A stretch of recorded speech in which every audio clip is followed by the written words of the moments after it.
everyone. Sharon Jenkins, John Muir Health, and my co-chair, Kim, from Fremont Bank. So, morning. Welcome to this warm Wednesday, June 3rd, Livermore Chamber Business Alliance meeting. So, and thanks to all of the board members that are joining us today.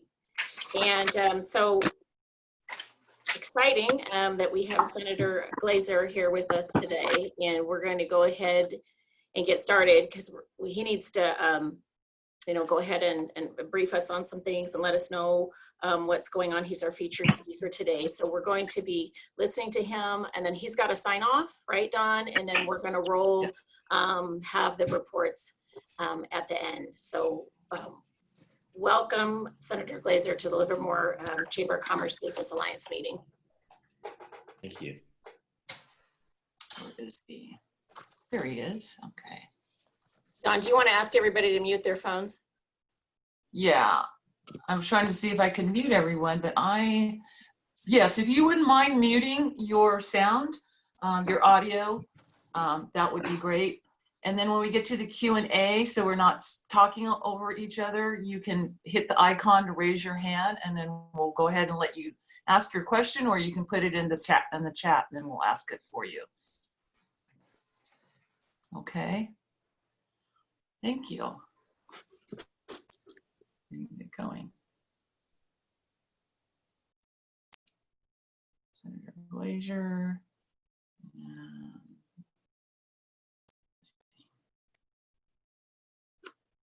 Okay. Senator Glazer, can you hear us? I can hear you fine, yeah. Okay.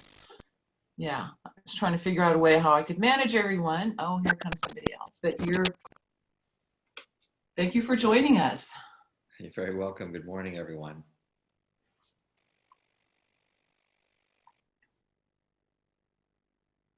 Are you asking me to begin? I'm not sure it's clear to me.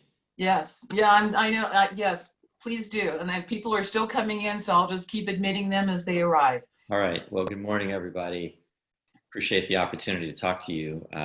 Let me note up front, I see my partner in leadership is on the call, Mayor Marchand. I so appreciate his great work in Livermore. He's been a great partner of mine for many years that I've served in the Senate, and it's made me a better senator and hopefully a responsive representative for you all. And I appreciate that good, great relationship with him and with the council and your staff in Livermore. I want to note that Jennifer Rizzo is my field rep from the Tri-Valley, who's also on the call. You can raise your hand, Jennifer. She's responsible for keeping me informed and in touch. If you don't know Jennifer, I hope that you will find that opportunity. Normally I'd say go have a cup of coffee, but it's like, okay, are we doing that? Maybe not at this moment, but I hope that you will all have had a chance to visit with Jennifer. I'm sure that we'll give you her contact information if you don't have it. Well, this is the most difficult of times. Certainly, I feel in my senatorial life and maybe in my life, and I'm sure many of you feel the same way. The world is upside down, and just when we think we have the biggest pandemic of our lifetime to deal with, we get the George Floyd murder and the disruption and all that. Last night, I had a conversation with African American leaders in my district and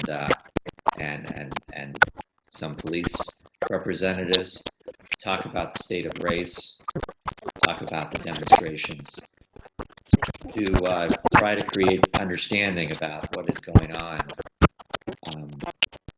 And it was a very difficult but very positive conversation. I have, since the COVID-19 thing hit, I've had 20 now town halls just like this, although they're not visual, they're audio. It's like, how can we do our best work in these circumstances that we're in? I'm sure you're facing that in your own business and your own personal life. And the remedy that my staff and I focused on was to try to be as available as we could to bring in people smarter than us, experts in the area of issues that we're facing, to have a conversation And so we've done that through these town halls. They're all available on my website. We've done 19 of them on COVID-19. What a coincidence. Everything from the future of restaurants, which we did last week, to unemployment insurance, to how small businesses are coping, how you take care of your animals, how you deal with mental stress. We brought in experts to talk about a whole range of these types of issues so that people could hear directly from them and have questions be answered. And we post them all on my website. If you want to go back and listen to one of those recordings, I encourage you to do that, including the one about race that occurred last night. So it is a collection of so many difficult things all coming together. You know, our state budget is completely upside down. And usually when the state catches a cold, you know, the cities and counties all get fever because it all rolls downhill. So that's a situation that we have to pass a budget in the next 2 weeks. It's not going to be very pretty. And it's going to have enormous impacts on our education system, on our social welfare system, our higher education system, our community colleges. The impacts are going to be enormous for reasons that you as business people feel, you know, it's obvious to you. The shelter in place orders, which I think were very necessary, put enormous strains on all of us. And yet it all comes on top of what we thought were the big issues of our time. If you just go back a few months to January, and it was about homelessness and housing and the upcoming fire season and the difficulties with PG&E and their management of their utility system. And then, of course, the PS, the public safety power shutoffs, which I don't think affected Livermore, but affected many areas of my Senate district, shutting off power to hospitals, people who require power for essential life-saving services.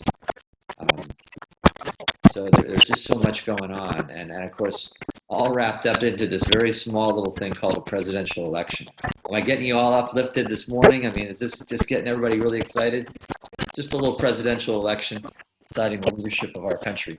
So what does all that say? I mean, I know we're going to talk about COVID-19, and I'm sure you have questions about that, but I was thinking about it this morning, and it speaks to something that I think we take for granted, and that's the fragility of our democracy, really.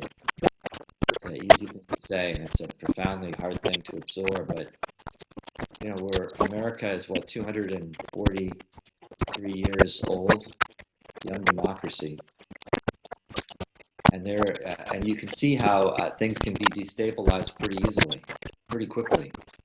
Look at all the people in the street, all the unhappiness, poverty rates, the income inequality, a lot of things that we talk about almost intellectually.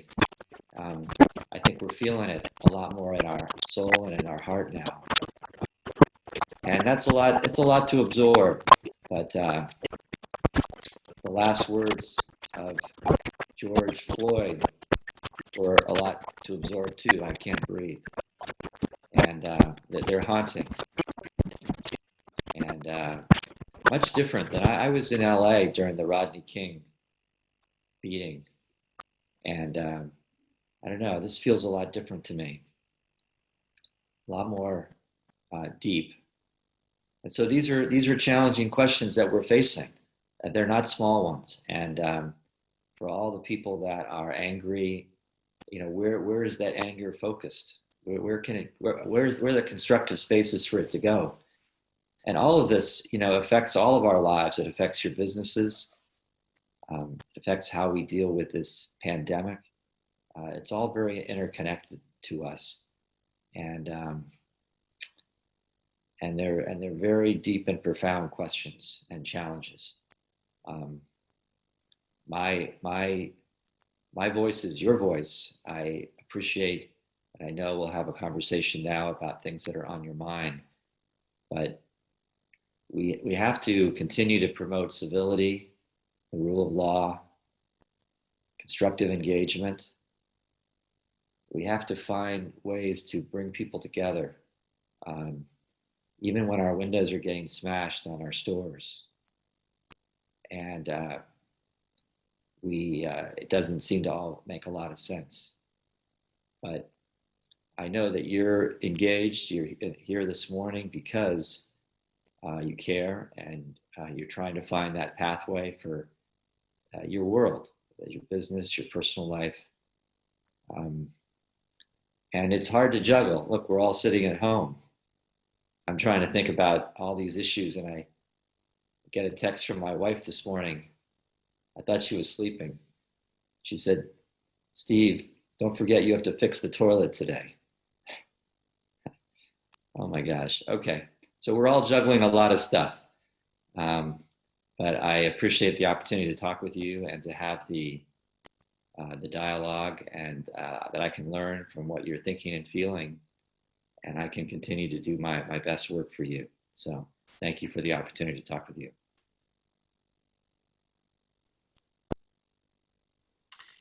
So you are ready for your Q&A now, Senator?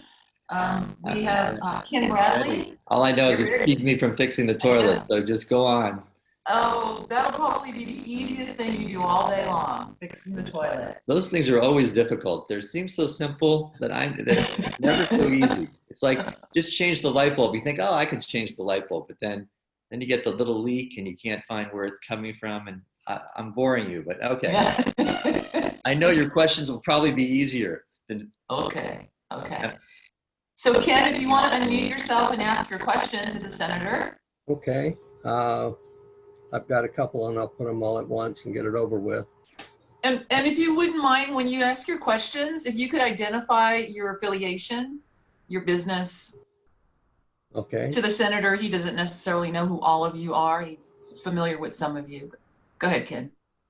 Ken Bradley, AVR Properties, and the senator and I have met through Bay East in the past, Bay East Association of Realtors.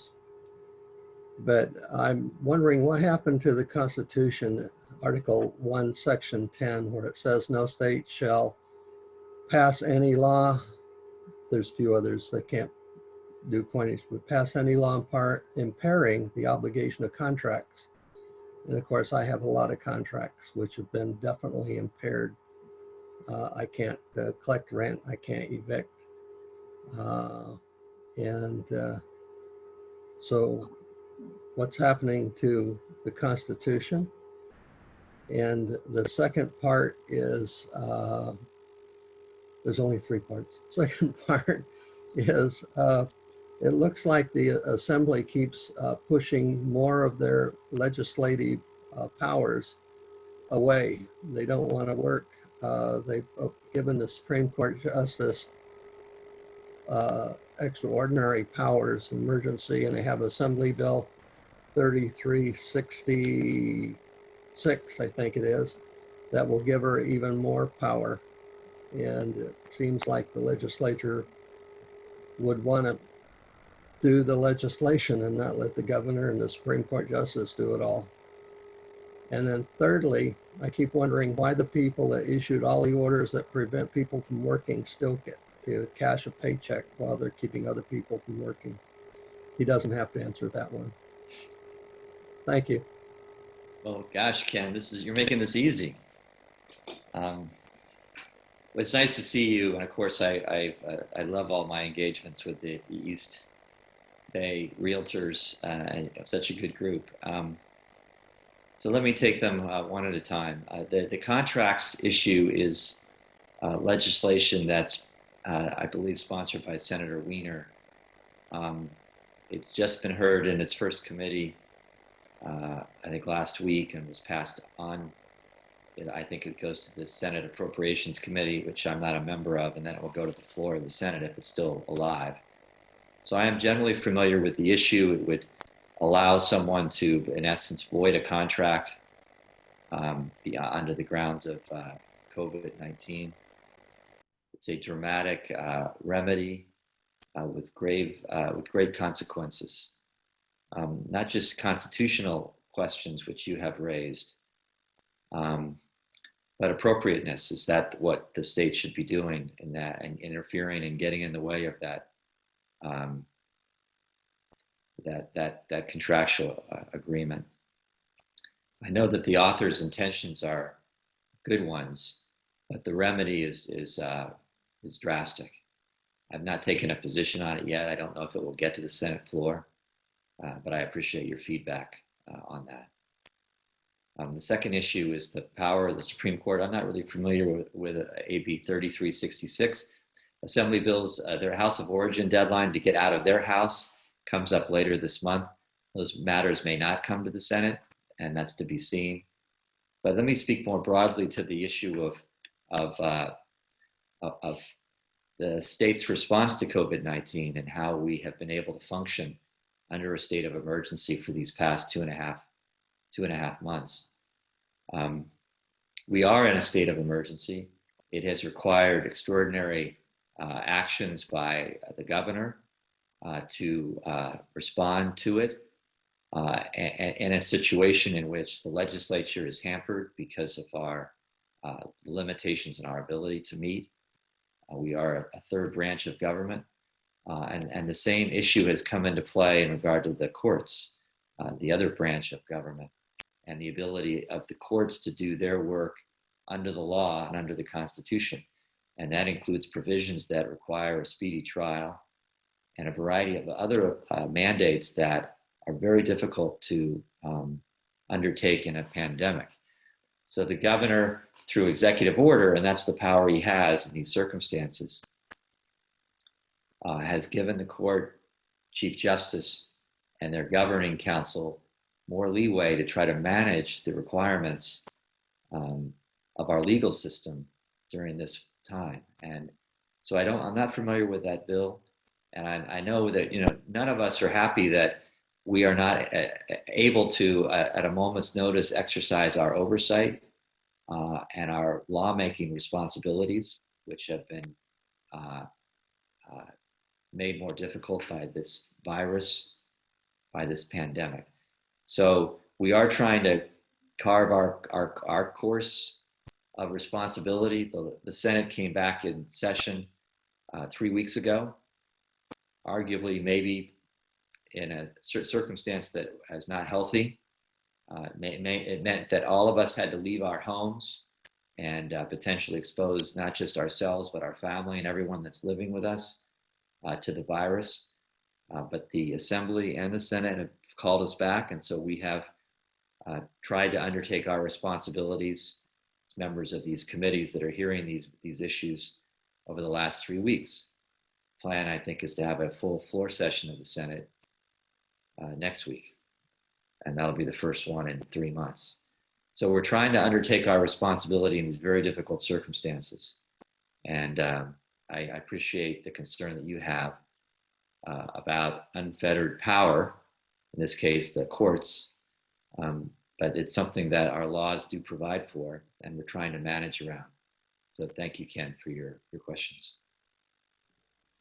Okay, Senator, and we have John Marchand with his hand up. John, you want to unmute yourself? There we go. Okay, everybody hear me? Great, thank you. Again, I want to say thank you to the senator.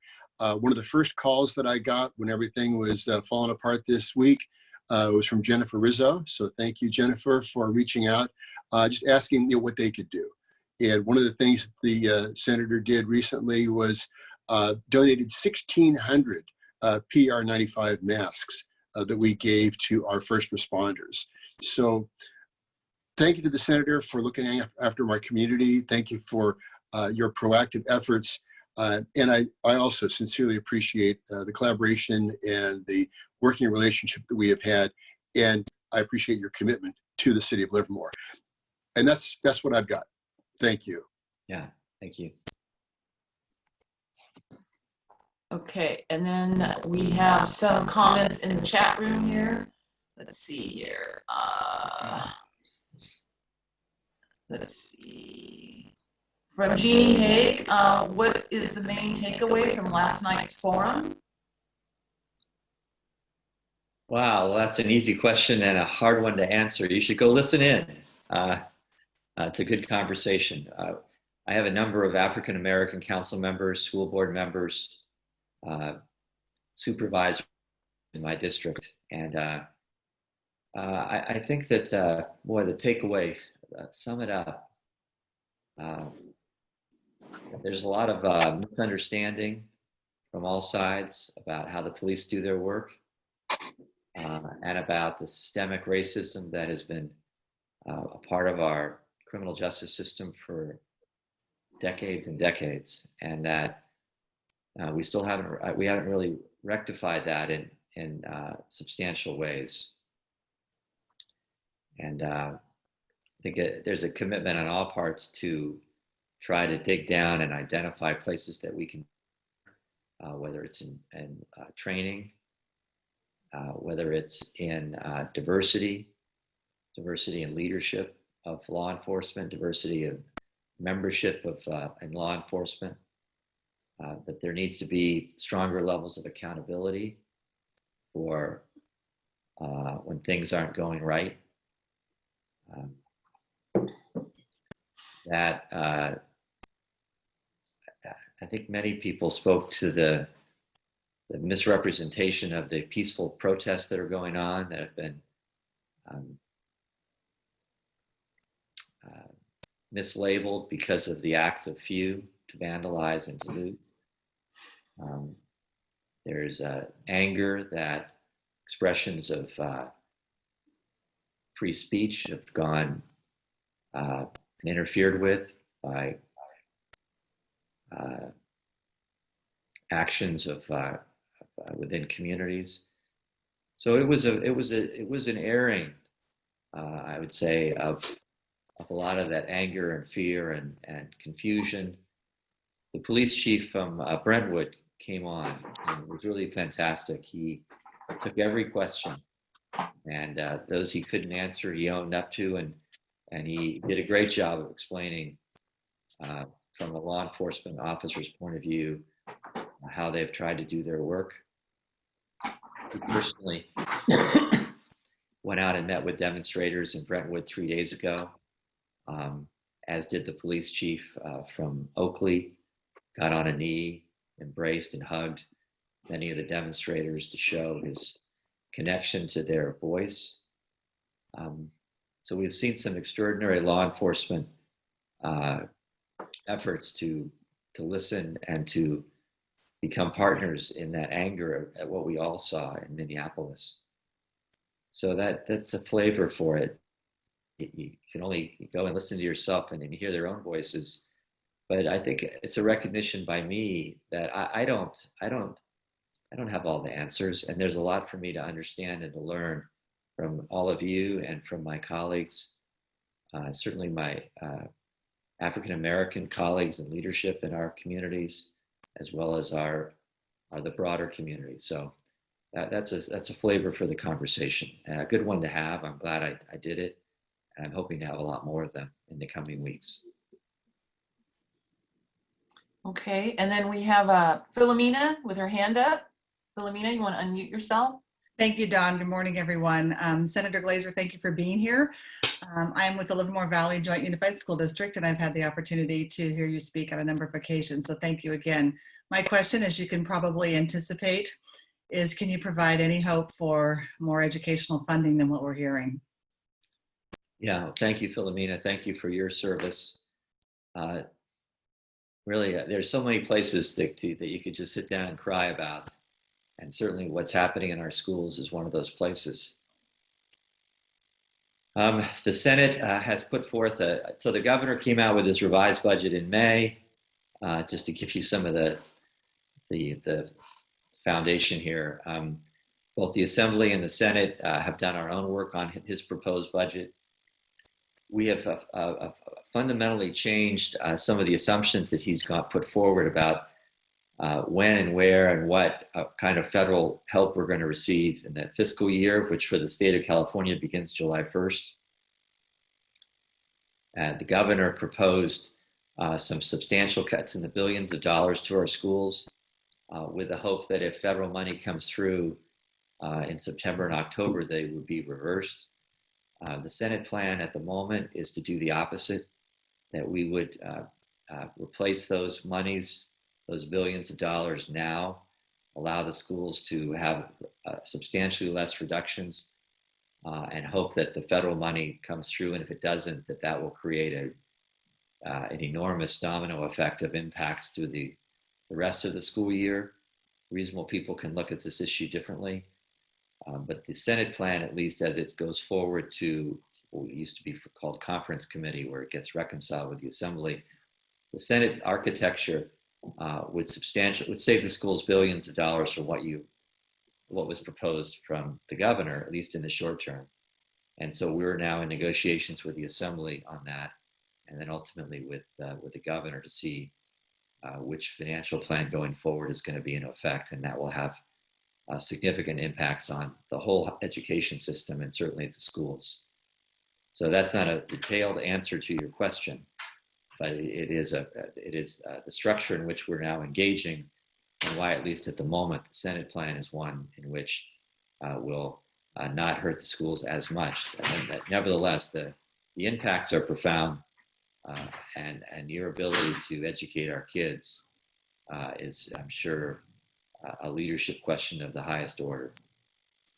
So if I could just thank you and ask if you have any recommendations for how we could, besides the obvious, writing to our congressman and so forth, who I think is on our side, encourage the federal government to do this. I think your solution, the stopgap, provides us with some resources now, which sounds great, but as you said, if the federal government does not come through, then down the road we're hurting again, and perhaps even more so. So is there anything that we can do to assist you in making this happen? Well, you're talking to me, which is good. And certainly, I know the point is that Congressman Swalwell, Assembly Member Rebecca Bauer-Cahan, and I, we have similar views, so we don't need a lot of convincing. So I don't really have a good thing to share with you. I'll just point out that over the last my 5 years in the Senate, we've put aside billions of dollars every year to prepare for this moment. No one thought it was going to be a pandemic. We over 16 billion in a reserve. Never in the history of California have we saved as much money as we have saved, and that went against many people who wanted to expand programs and grow our budget. But we really tried to be very prudent under the leadership of Governor Brown, and certainly continued under Governor Newsom. But this is overwhelming in its financial impact. And I'm sure for many of you who have businesses, you see it. So we can use half of that money to try to cushion the blow, and we're proposing to do that completely. And we're also proposing some financial flips and flops that aren't the best in the world, but are trying to stave off this shock to our system, to our schools. And so we really are trying to stretch ourselves as best we can this year to try to make the shock less impactful, but it doesn't soften it as much as I know, Philomena, you would like to see. But I don't know, beyond the advocacy, which you and your colleagues do so well, I don't know what else I can suggest at the moment.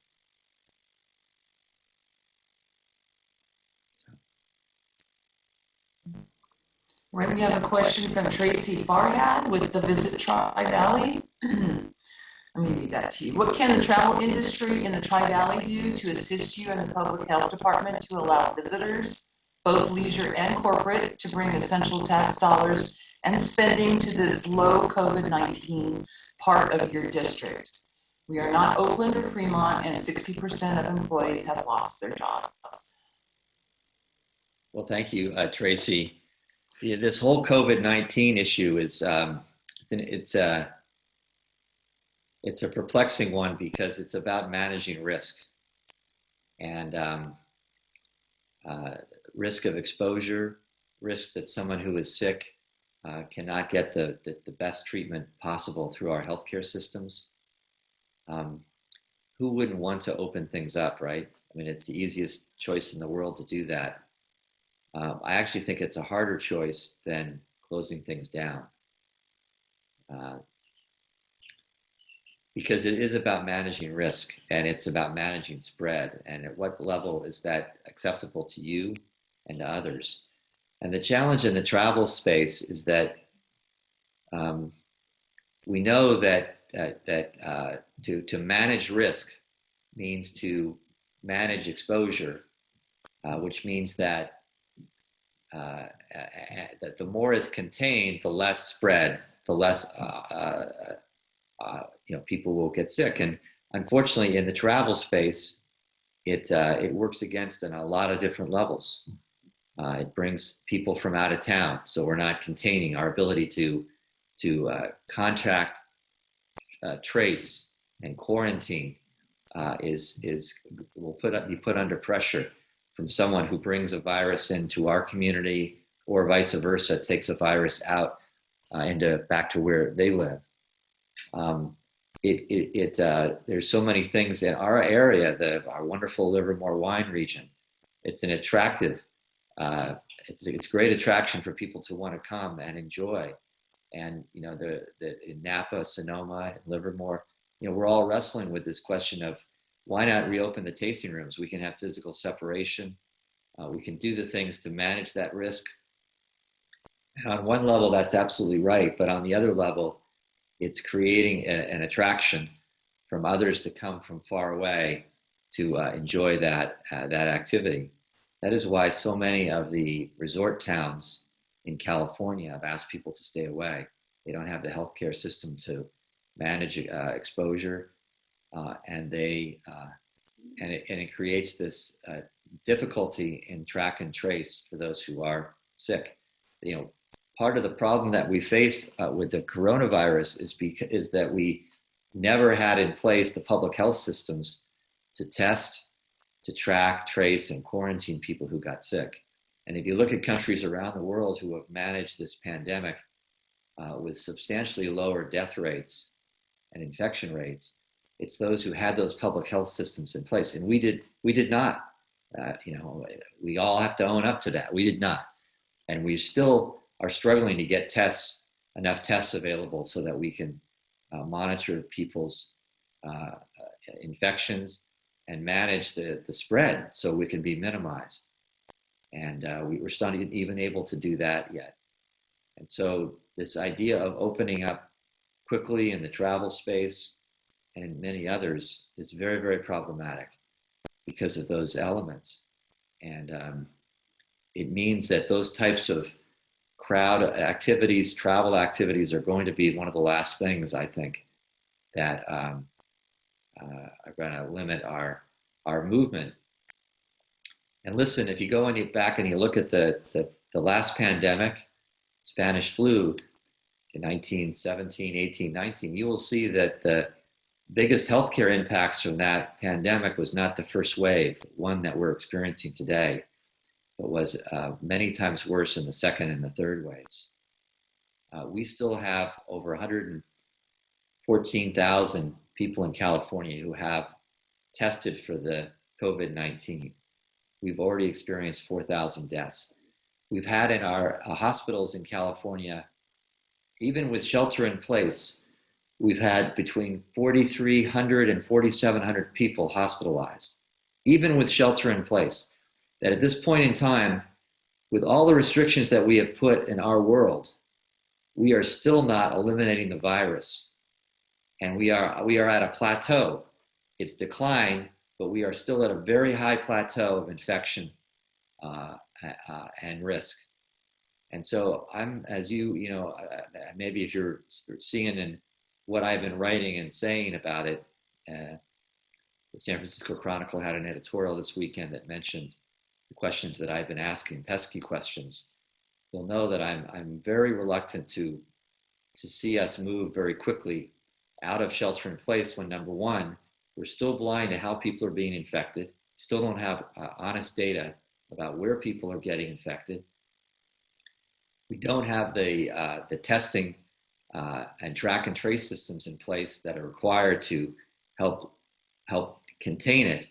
And so there is grave risks that we face with continued opening up, which we are doing in Contra Costa County, in Alameda County. The health officers are now advancing opening up protocols, and you've seen them. And do we want it? Of course, absolutely. Who wouldn't want to go out to a restaurant, get our lives back together, right? Get together with our friends. But it is about managing this risk in a very difficult environment on a virus that we have almost zero data on, really almost nothing. People say, I've gotten it, I've got immunity. No, there's no facts that say once you have it, you have immunity. There's no facts that substantiate that just because you're younger and you have a low risk of dying from it, that you won't have lifelong impacts from being infected. So there is a huge amount of blindness that we have about this new virus that makes all these steps so fragile and so full of risk. Now, there are people who say, well, I'm willing to take the risk. Okay, well, unfortunately, that personal choice has a lot of community-wide consequences. So it's not so easy to say, hey, I want to do what I want to do. I don't want to wear a mask. But this virus, and this again, absence of clear data, some of the early studies show that 25 to 50% of the people that have it are asymptomatic. They don't even know they have it. Many of you could have it. Walking around, being shelter in place with your family. The spread, in my view, absent hard data, is most likely coming from family members to family members. I mean, how else can you explain a shelter in place? I know people think they're coming from frontline healthcare workers and essential workers, but some of the early studies don't necessarily bear that out. Yes, the nursing homes have been a hotbed, and certain manufacturing plants have been a hotbed of spikes, and we all see that. And there's certainly a lot of things we should be doing in the skilled nursing space that is very urgently needed and that we're trying to deal with. But there's so much about this virus that is insidious and could make what we have experienced in March and April a small part of our problem going forward unless we manage it really well. So that's a long answer, Tracy. Sorry about that. You got me going. And but that's some of my broader thoughts in the context of travel, which we all love to do. All right, thank you, Senator. So we have two hands up. First is Harold Roundtree, followed by Peter McDonald. Harold, if you want to unmute yourself.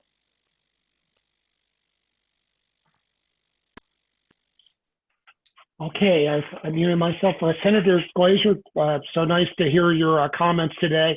My name is Harold Roundtree. I'm the chair for the chamber today. I'm also the CEO for Uncle Credit Union. We are, by standards, when you compare us to B of A, Wells, and Chase, we're considered a small organization with about 500 million in assets, 100 employees, and we serve some 28,000 members here, mainly in the Tri-Valley.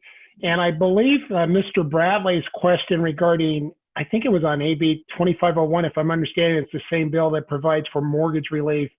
And I heard your position on it at that time. I was just wondering from the viewpoint of a financial services provider where we do a lot of mortgages for home ownership, if there is significant relief in that bill, if it is as it moves forward, how would financial institutions, if there's a conflict with FASB rules that if someone is not paying a mortgage, is it bad debt? And I didn't know if the folks that are putting this together, if that is being considered, because we're a state chartered credit union. The Department of Business Oversight pays us an annual visit, and there is just concern about that conflict. It seems to be FASB concerns about bad debt, and then extending folks 6 months without any payment, leases, and those kinds of things. Thank you. Yeah. Well, thank you, Harold. Thanks for your question. I don't think I have an answer to it. I think that I'd like to ask Jennifer Rizzo from my staff to get in touch with you and see if we can get the details of that bill. That bill has not come before me yet, okay? So it's only been heard in committee. I'm not sure that there's a lot of relief. I think it may be a lot of relief for financial institutions and people who hold mortgages. I'm not sure. I know it's an attempt to try to help people who have been hurt by COVID-19. And there's a variety of proposals that are out there about ways to do that. The Senate, we have our own proposal dealing with those who have had trouble paying the rent. I have my own bill that would allow those who own apartments, landlords, that if they've given breaks to their tenants, that they could apply for reassessments because the value of their property's gone. That got out of its first committee last week. So we're all trying to find ways to provide levels of relief that, at some point there's a consequence to that. And that's the challenge here. The state doesn't have any money. And the federal bailouts have been substantial in some areas and in other places not so much. And there's a lot of pain and it's rolling downhill. And who's going to bear the brunt of that still being determined. And I think that's what the bill you reference is trying to figure out in one way. I don't really know all the ramifications of it, so I can't give you a more detailed answer today. Okay, thank you, Peter. And then Kim Grudel after Peter. Okay, Senator Glazer, Peter McDonald, land use attorney. What do you expect to happen to the highway and transportation funding when all of this settles out? I know last time a lot of that got diverted in order to put off the Great Recession, and I don't know whether those options are available now, and just what do you expect to happen on highway and transportation projects? Yeah, thank you, Peter. The good news there is that some of the cost basis are going down. Cost of materials, potentially cost of labor. But a lot of those funds are in places in which they're constricted and can't be used for other things. But where the state has put those funds at a disadvantage is they've used it as a borrowing scheme to deal with cash flow problems that the state is facing. So rather than go to the private sector markets to borrow money at a higher rate, they could steal money from funds within the state government, including transportation funds that they could have to pay back at a lower rate, but nevertheless with consequences and impacts. I don't know, given we don't have a cash flow problem right now. The reports from our state treasurer have indicated. It could be that we'll have a cash flow problem a year from now.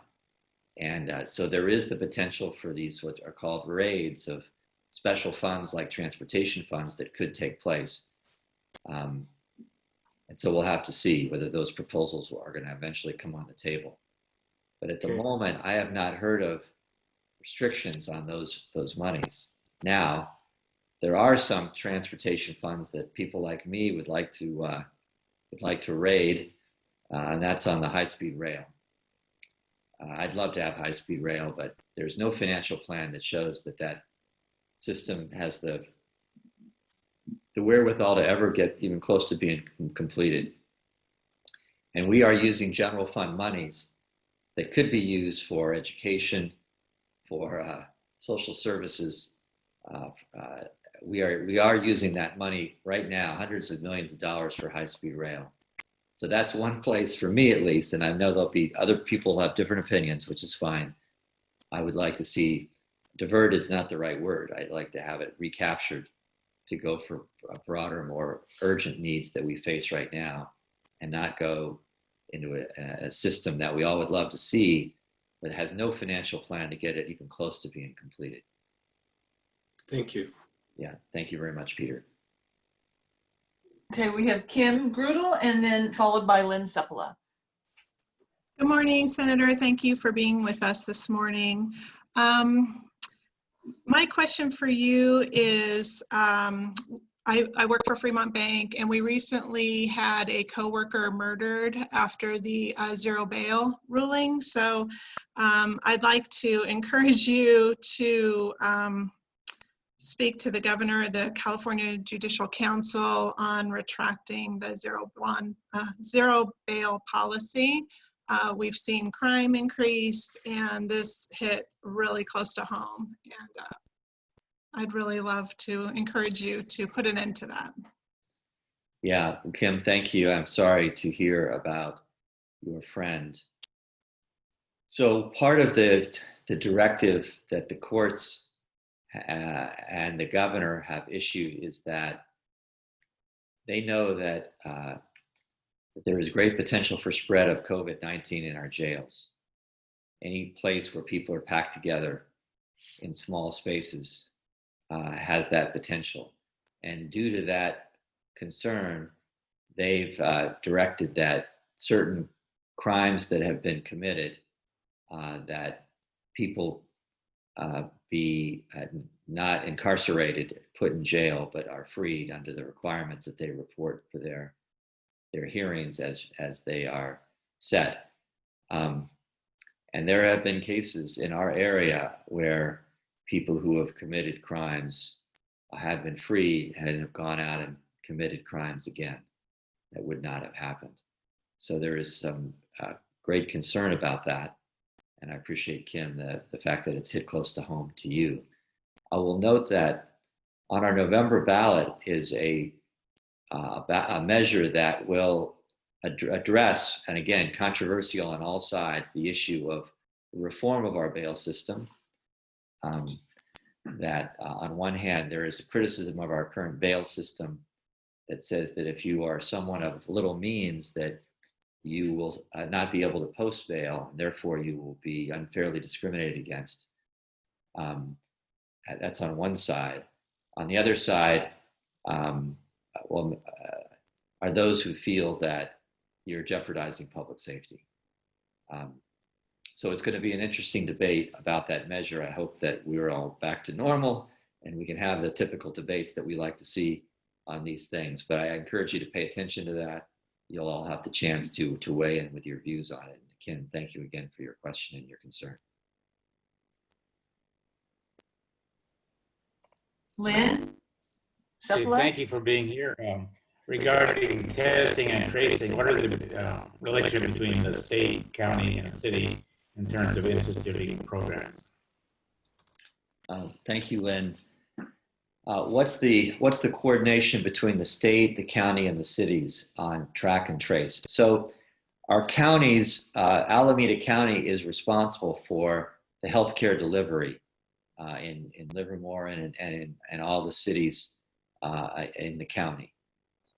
So the state provides resources to do that and can provide direction, regulation, law, but the actual implementation of it is done on the county level. So the issue of tracking someone who has an infectious disease, and before we had COVID-19, we still had that responsibility for other infectious diseases, that each county has folks involved in tracking and tracing and potentially quarantining those who have been infected. To do it at the level that's required because of COVID-19 has required an enormous expansion of that responsibility.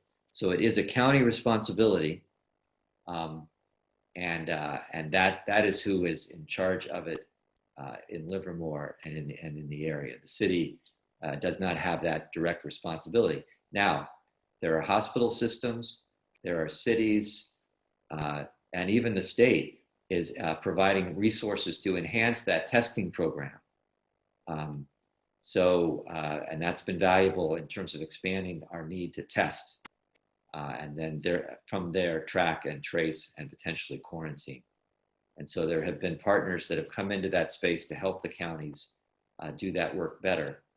But hopefully that's answered in terms of who's responsible for that activity. Okay, thanks. I just want to relate a person that was on a Zoom meeting recently went out of state out of the area to visit a grandmother for her birthday party, and 3 or 4 people of the family came in to COVID because they were asymptomatic. Yeah, and that's what I told. Yeah. So that, and Lynn, that's what I talked about earlier. It's just, so innocently you can infect someone without really knowing. And that's, under a typical flu, right?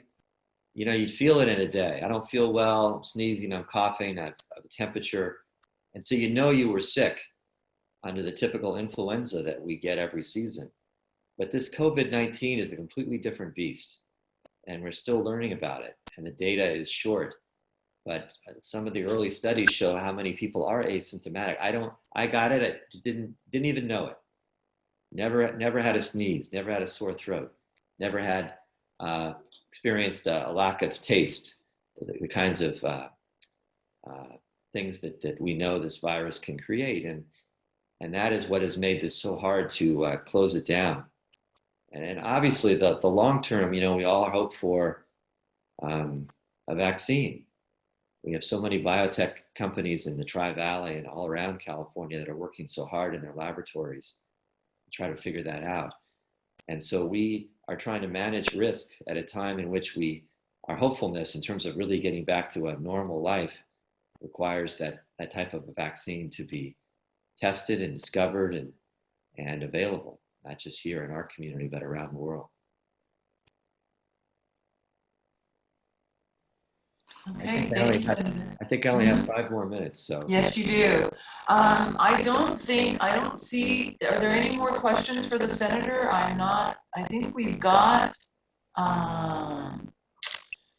looks like we've covered everybody. If there's any remaining burning questions, now's your chance. We don't often have this opportunity. So Senator, I would just like to say, I'll take a moment to thank you. The town halls are awesome.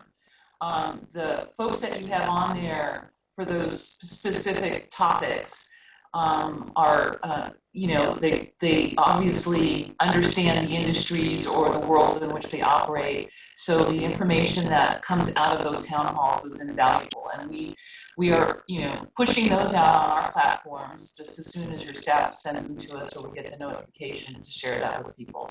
So staying informed and staying engaged is critical to, moving through this, managing our expectations and doing it in a smart and thoughtful way.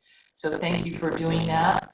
I think we're getting lots of thank yous for you. They're looking forward to, I don't think your seat is up for election this fall, is it? No? It is, but it doesn't matter. It is, but they're It doesn't matter. Elections seem pretty small in all of this. People are tracking people's, those that are stepping up, shall we say. So we appreciate that. And I think unless you have some closing comments for the group, I don't see any more questions. Well, let me just say thank you for having me, Dawn, and everybody for getting up early. It is a difficult time. And, in our restaurant conversation last week, we had Lynn Tay, co-owner of Zephyr's Grill and Bar in your town, on the future of restaurants conversation. And, it just reminds me that we have to support each other, that our restaurants are struggling greatly. And so go order out tonight, would you guys? Support our restaurants, support our small businesses who are struggling.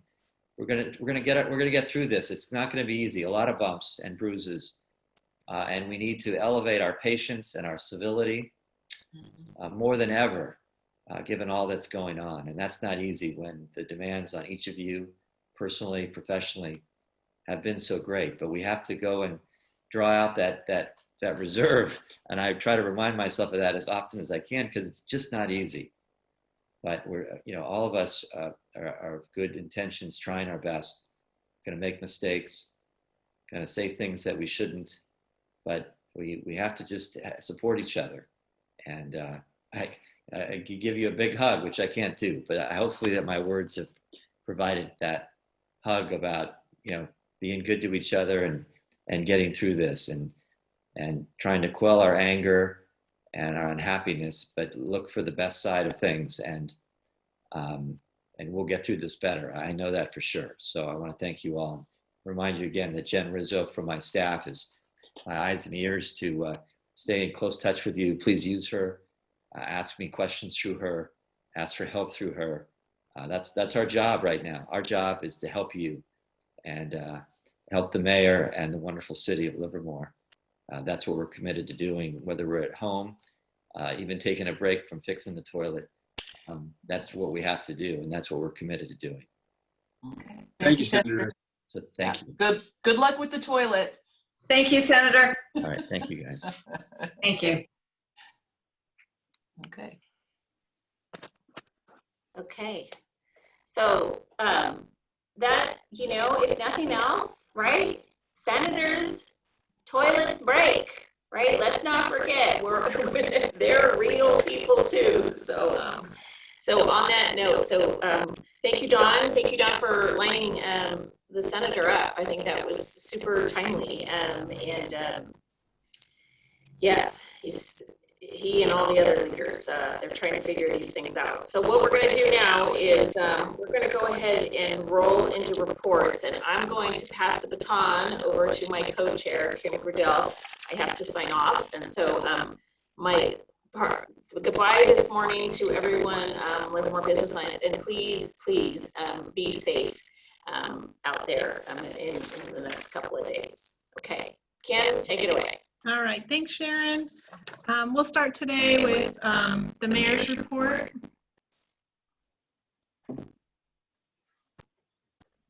Are you on mute? There we go. Okay, well, thank you very much. Yeah, there were those that said that this was going to be my last year and I could just coast. It was going to be a real easy victory lap. Never imagined that we would have a global pandemic and the unfortunate issues that happened and started in Minneapolis and now have convulsed across the entire nation.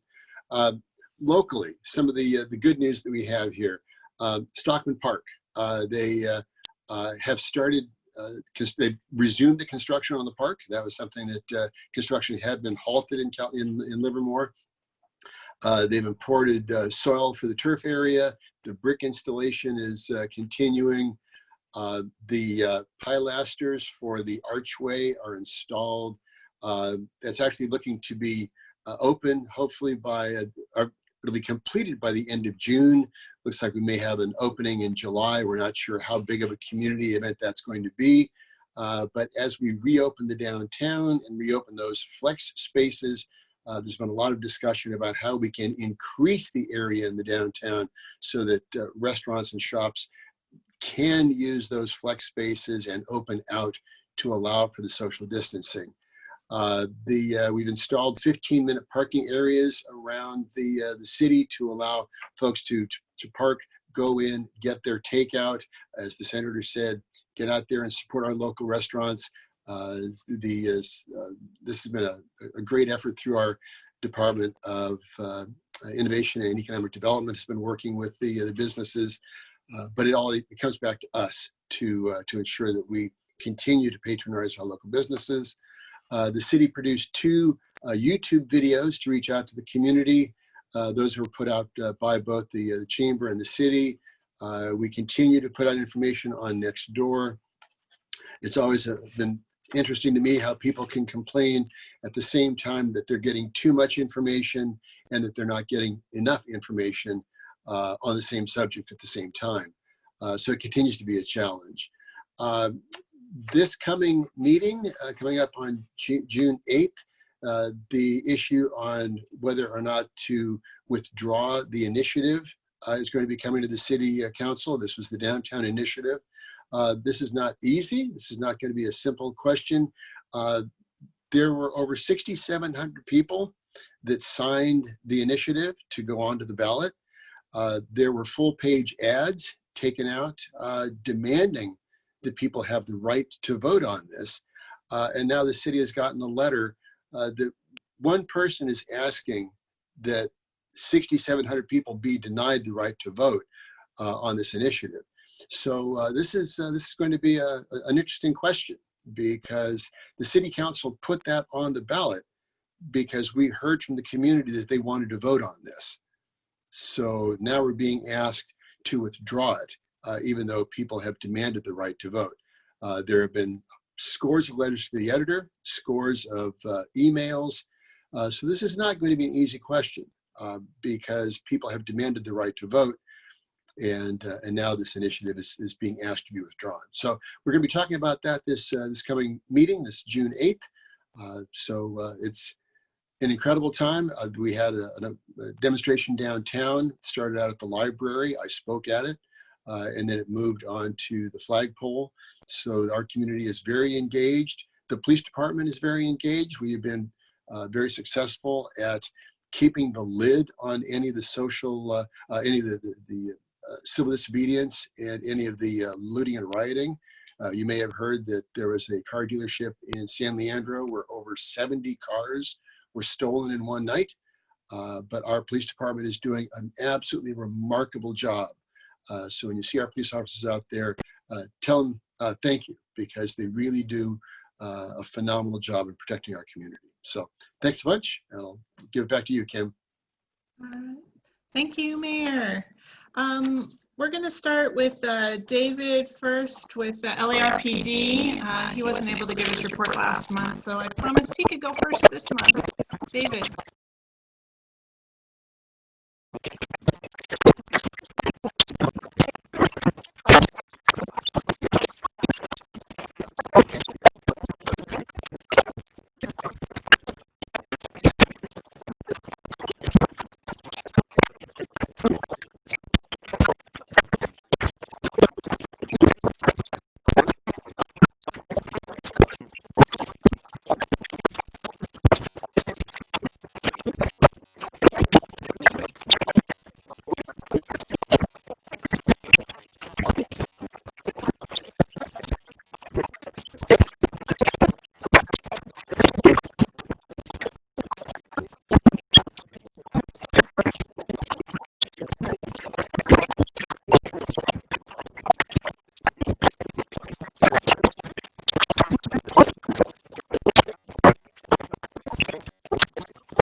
Great, thank you, David.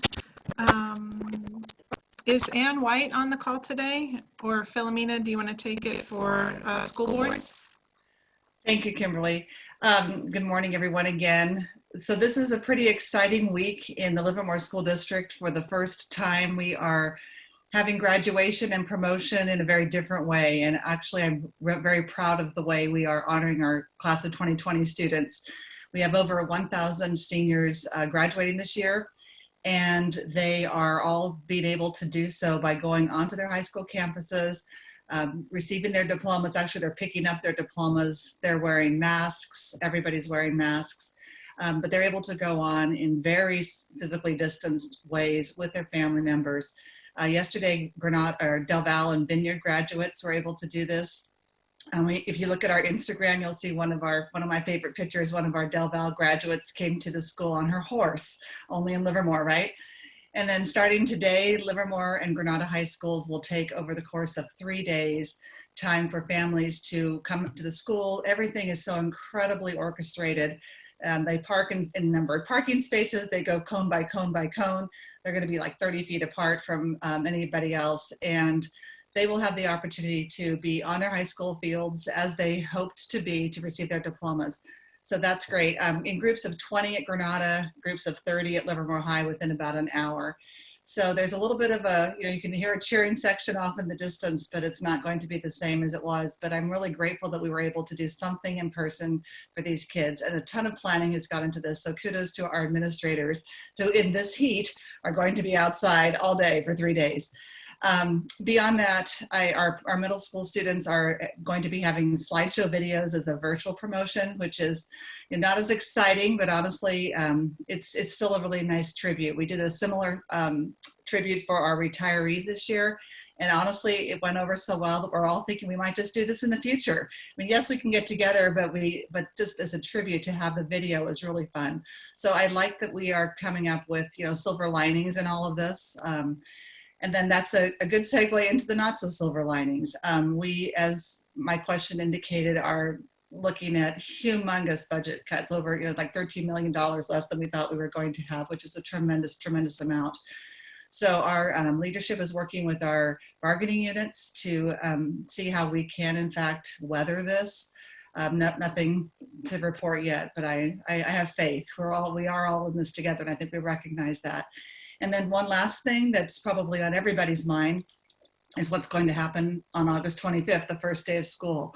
So we've completed a survey that we are going to be sending out to our families very soon, which will seek their input not only on what they would like to do, but what they're willing to tolerate. I think my experience with parents in terms of emails and communications is we have some people who want school to have started a month ago, and we have some people who will not send their kids back until there's a vaccine. So somewhere in the middle, we need to make something work. We are welcoming kids back to learning on August 25th, and where that will be and how that will look is still up in the air. We are, of course, following the guidelines of the CDC, Alameda County Public Health, looking toward the State Department of Education for guidance and meeting frequently with Alameda County Office of Education, but truly the work is being done in-house because we're the ones who have to get it done. So I'll share more about that with you as we develop it. I just want you to know it's on our minds all the time, and we're busy figuring it out. So if you have any questions, let me know. You can also email me offline. Thank you, Kimberly. Great, thank you, Philomena. I know my friends have some graduates this year, and it is touching how much effort has been put in to make those kids have their special day. It's a huge accomplishment, and for some of them, it's really their last graduation. So thank you for all the effort put into that. Next, do we have anyone from Zone 7? I didn't see Brandon. Who else? How about Chris Carter, LV Pack? Sure, I can talk. Thanks, Kim. And that's really exciting to hear about the graduation ceremony, Philomena. I'm very impressed with the ingenuity and everybody's dedication.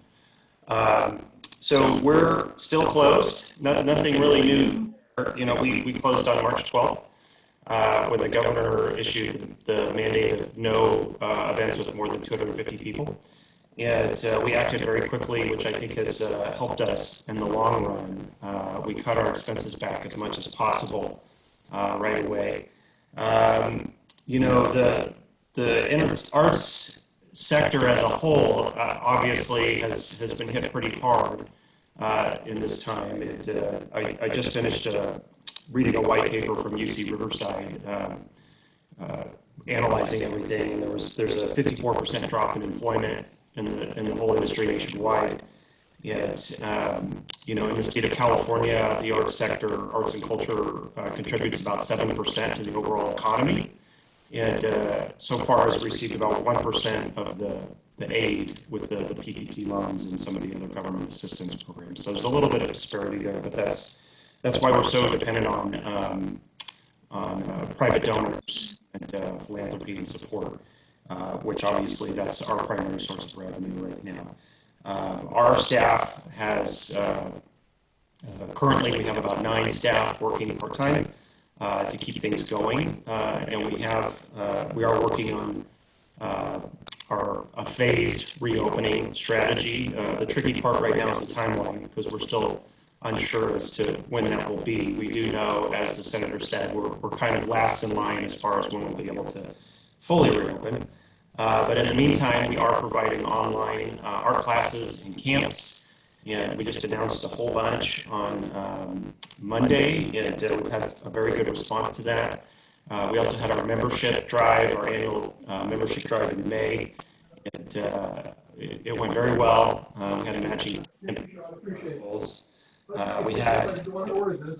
It was funny, we had on Saturday, on one of the last days of the month, we sent out an email and we had 48 new members sign up, which I think is a record for one day. So I was very pleased with that. So this community support's been great. We are interested in anything that we can do, especially downtown, to help help out when the when restaurants are able to reopen, at least partially, if we any support we can give, because we do know that we're able to draw people. But also with our phased reopening, we are looking at making sure safety is the highest priority. And we do have guidelines that have come down through the national arts organizations for venues for safety that we will be following. So it will look a little bit different. And you'll probably see when we do open up the theater, very small events, maybe a reception or two in the lobby that's very limited.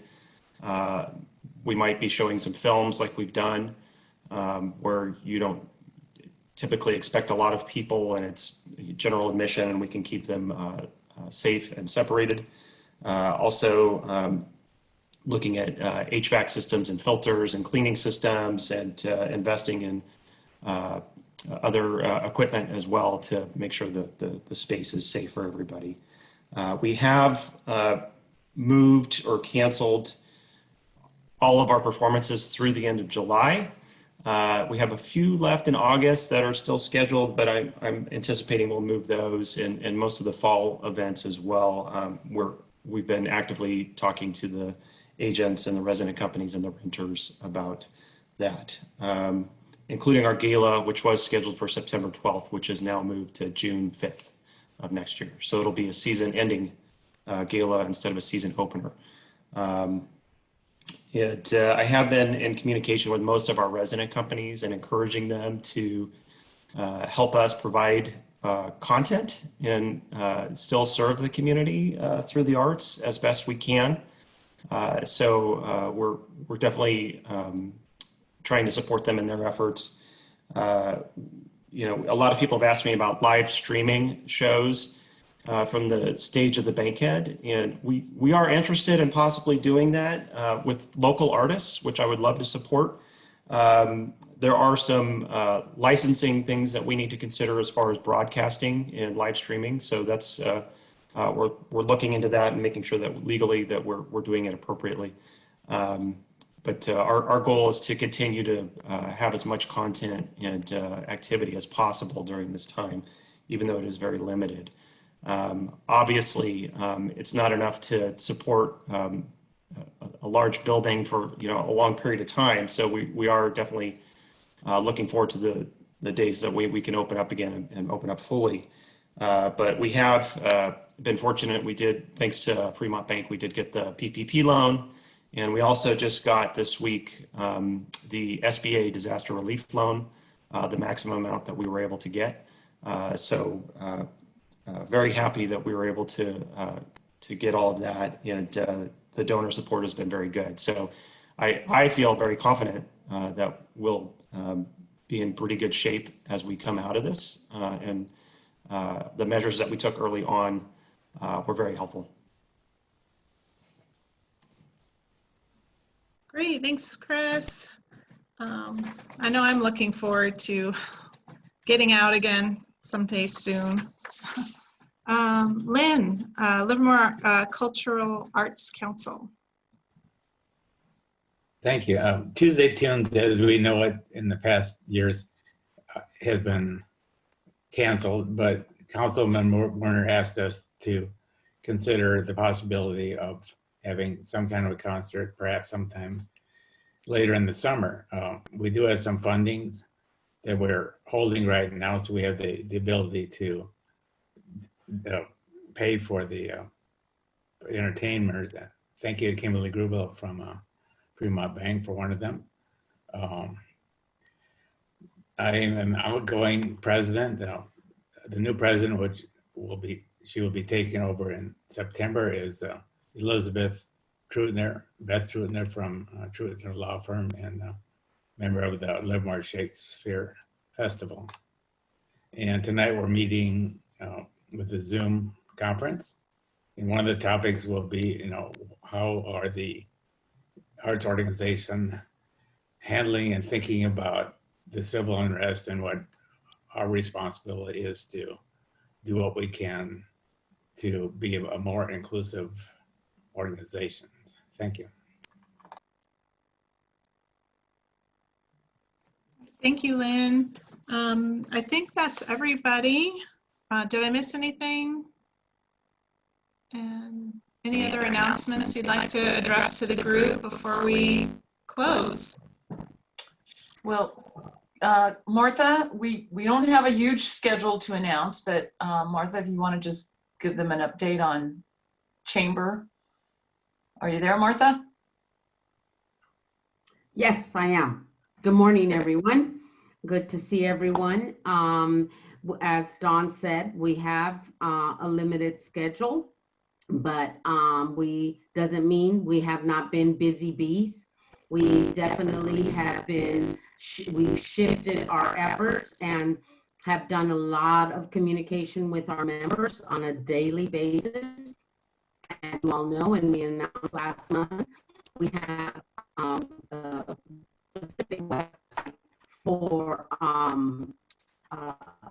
updates, and it is working well. Our members are communicating, getting the information out there, and we are, as other chambers are doing, are going to go ahead and try a virtual mixer this month.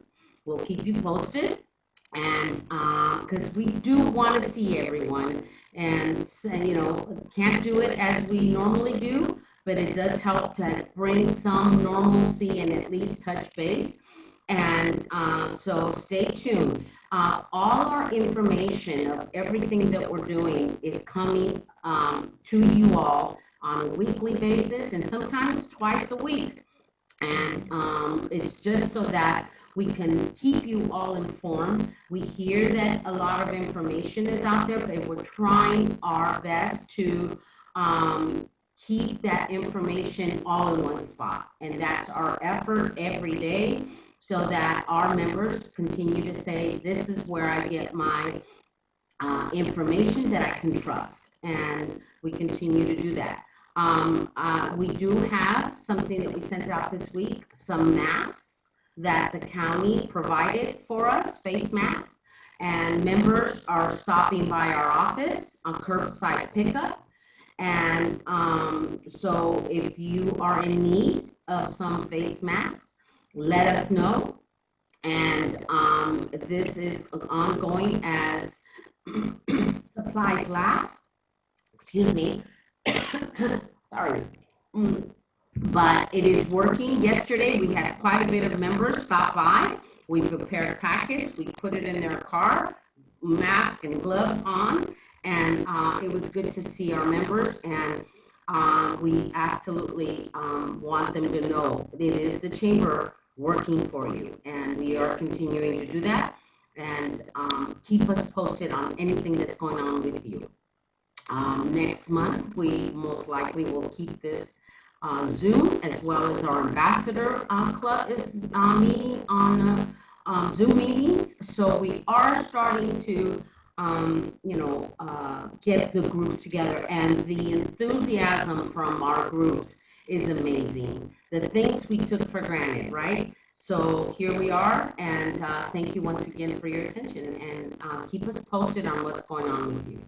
Mm-hmm. And if you're interested in getting some face masks for your business, just email us at lcccinfo@livermorechamber.org. It looks like we're going to be doing our distribution on Tuesdays. Our office is closed, but the team came in yesterday, and we're working on some projects, including the mask distribution. So give us your request, and then we'll notify you on pickup, and in all likelihood that will be on a Tuesday until those supplies run out. Also, in addition to what Martha's reported on, I just want to give you a little teaser on the current big project we're working on. We've been doing some major projects during the shelter in place. We are going to be activating a new page on both the chamber website and on the livermoreupdates.com website called Recover Livermore. And what that is focused on is bringing the information industry specific. My concept is we will have icons or buttons for every single industry. Restaurants will have one, and when you click on it, it'll take you to the links for the county guidelines and requirements, the state guidelines and requirements, and the CDC guidelines and requirements for your industry, and or additionally some best practices that are put out by that industry, you know, association or organization. And so it'll be an easy spot that folks can go to and look the information up as businesses begin to prepare for the reopening, the staged reopening. Also, I'm putting together a task force, industry-specific task force. We have some business leaders that are stepping up and wanting to head up their particular industry group. And then they will look at the guidelines. They will talk to their industry peers throughout the Livermore Valley about, you know, implementing those. Can they do it? How do they do it? Are there gaps in resources that they might need to do it? And then we will take, me, and others working with the city. Of course, always working with my partners at LDI and Wine Growers and Visit Tri-Valley and others. And then we will be putting together a case to be made to our public health officer to show that we are stepping up, our businesses are prepared and ready, and to help them manage the risk for reopening. And yesterday we had a very good meeting with our public health officer, Dr. Erica Pan, who is going to begin engaging with the business community. So stay tuned. We'll be putting out some webinars and Zoom meetings with her. We'll be formulating how we're going to be doing that so we don't overwhelm. But I have found that information directly from the source is far more valuable. There's something that gets lost in the translation when you're talking about health data and indicators. And it can be very confusing and misleading to individuals and to our businesses. And she completely understands that. As they reopen, she has stated that she will be seeking industry expertise and that they are not the experts in any particular industry. So that was very promising news. I'm looking forward to really building that partnership with our public health officer so we can begin to prepare ourselves and reopen in a safe and thoughtful and responsible manner and keep those numbers down in the Tri-Valley region and in the rest of Alameda County, but definitely in Livermore and throughout the Tri-Valley region. So stay tuned. More will be coming at you. Keep reading our constant contact email blasts when you receive them. Thank you. Yeah, thank you. Okay, so our next meeting will be on Wednesday, June 1st. Speaker to be determined. And we look forward to seeing you then. Have a good week, everybody. Thank you. Thank you. Bye. Thank you. Thank you very much. Bye. Bye. Bye. Thank you.